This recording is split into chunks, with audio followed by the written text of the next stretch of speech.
കുറ്റവാളി ഗോവിന്ദചാമി കണ്ണൂർ സെൻട്രൽ ജയിലിൽ നിന്ന് പുറത്തു ചാടുന്ന ദൃശ്യങ്ങൾ പുറത്ത്. സെല്ലിന്റെ അഴികൾ മുറിച്ചു മാറ്റുന്നത് ദൃശ്യങ്ങളിൽ കാണാം.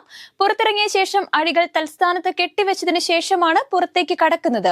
മാസങ്ങളുടെ ആസൂത്രണത്തിനൊടുവിലാണ് ഇയാൾ ജയിൽ ചാടിയത്. ജയിലിലെ 10-ാം നമ്പർ ബ്ലോക്കിലെ സെല്ലിലാണ് ഇയാളെ താമസിപ്പിച്ചിരിക്കുന്നത്. സെല്ലിലെ കമ്പി മുറിച്ച് പുറത്തിറങ്ങിയ വലിയ ചുറ്റുമതിൽ തുണികൾ കൂട്ടിക്കെട്ടി ചാടുകയായിരുന്നു. തിരുവനന്തപുരം DCC പ്രസിഡന്റിന്റെ താൽക്കാലിക ചുമതല KPCC വൈസ് പ്രസിഡന്റ് N ശക്തന് നൽകിയതായി KPCC president Sunny Joseph MLA. കോൺഗ്രസിനെ വെട്ടിലാക്കിയ ഫോൺ സംഭാഷണം പുറത്തു വന്നതിന് പിന്നാലെ പാലോട് രവി രാജിവെച്ചതോടെയാണ് N ശക്തന് താൽക്കാലിക ചുമതല നൽകിയത്.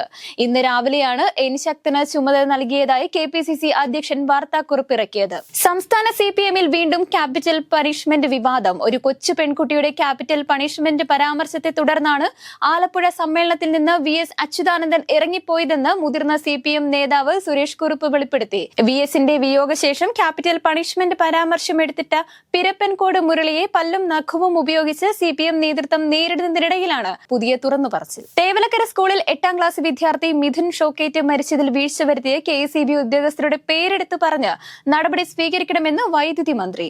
ആർക്കുമെതിരെ നടപടിക്ക് ശുപാർശയില്ലാതിരുന്ന KSEB ചീഫ് സുരക്ഷാ കമ്മീഷണറുടെ റിപ്പോർട്ട് തള്ളിയാണ് മന്ത്രിയുടെ ഇടപെടൽ. റിപ്പോർട്ടിലെ വീഴ്ച പരിശോധിക്കുമെന്നും കുറ്റക്കാരായ ഉദ്യോഗസ്ഥർ ആര് എന്നത് വ്യക്തമാക്കണമായിരുന്നുവെന്നും K കൃഷ്ണൻകുട്ടി പറഞ്ഞു. കുറ്റക്കാരുടെ പേര് അടങ്ങുന്ന റിപ്പോർട്ട് സമർപ്പിക്കാൻ KSEB ചെയർമാൻ നിർദ്ദേശം നൽകിയിട്ടുണ്ട്. സംസ്ഥാനത്തെ മഴ മുന്നറിയിപ്പിൽ മാറ്റം. കേരളത്തിൽ അടുത്ത 5 ദിവസം ശക്തമായ മഴ തുടരുമെന്ന് കേന്ദ്ര കാലാവസ്ഥാ വകുപ്പിന്റെ മുന്നറിയിപ്പ്. അടുത്ത 5 ദിവസത്തെ മഴ സാധ്യത പ്രവചനത്തിൽ കാലാവസ്ഥാ വകുപ്പ് വിവിധ ജില്ലകളിൽ ഓറഞ്ച് യെല്ലോ അലർട്ടുകൾ പ്രഖ്യാപിച്ചു. ഇന്ന് 3 ജില്ലകളിലാണ് ഓറഞ്ച് അലർട്ട്. തിരുവനന്തപുരം മൃഗശാലയിൽ ജീവനക്കാരനെ കടുവ ആക്രമിച്ചു. കൂട് വൃത്തിയാക്കുന്നതിനിടെയാണ് സംഭവം. സൂപ്പർവൈസർ രാമചന്ദ്രനാണ് പരിക്കേറ്റത്. രാമചന്ദ്രനെ മെഡിക്കൽ കോളേജിലേക്ക് മാറ്റി. വയനാട് നിന്നും തിരുവനന്തപുരത്തേക്ക് കൊണ്ടുവന്ന 6 വയസ്സുള്ള ബബിത എന്ന പെൺകടുവയാണ് ആക്രമിച്ചത്. ഛത്തീസ്ഗഡിൽ മനുഷ്യക്കടത്ത് ആരോപിച്ച് അറസ്റ്റിലായ മലയാളി കന്യാസ്ത്രീകളെ ജുഡീഷ്യൽ കസ്റ്റഡിയിൽ വിട്ടു.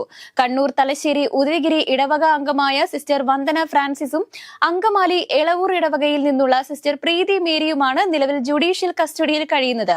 ഇവർക്കെതിരെ സെക്ഷൻ 143 BNS പ്രകാരമാണ് കുറ്റം ചുമത്തിയിരിക്കുന്നത്. അഹമ്മദാബാദ് വിമാനാപകടത്തിൽ നഷ്ടപരിഹാര വിതരണം ആരംഭിച്ച എയർ ഇന്ത്യ. അപകടത്തിൽ മരിച്ച 260 പേരിൽ 166 പേരുടെ കുടുംബങ്ങൾക്ക് എയർ ഇന്ത്യ ഇടക്കാല നഷ്ടപരിഹാരമായി 25 ലക്ഷം രൂപ വിതരണം ചെയ്തു. യാത്രക്കാരായ 147 പേരുടെയും അല്ലാത്ത 19 പേരുടെയും കുടുംബങ്ങൾക്കാണ് സഹായം വിതരണം ചെയ്തത്. ഇതുകൂടാതെ 52 പേരുടെ രേഖകൾ കൂടി കൈവശമുണ്ടെന്നും അവർക്കും ഉടൻ സഹായം വിതരണം ചെയ്യുമെന്നും എയർ ഇന്ത്യ അറിയിച്ചു.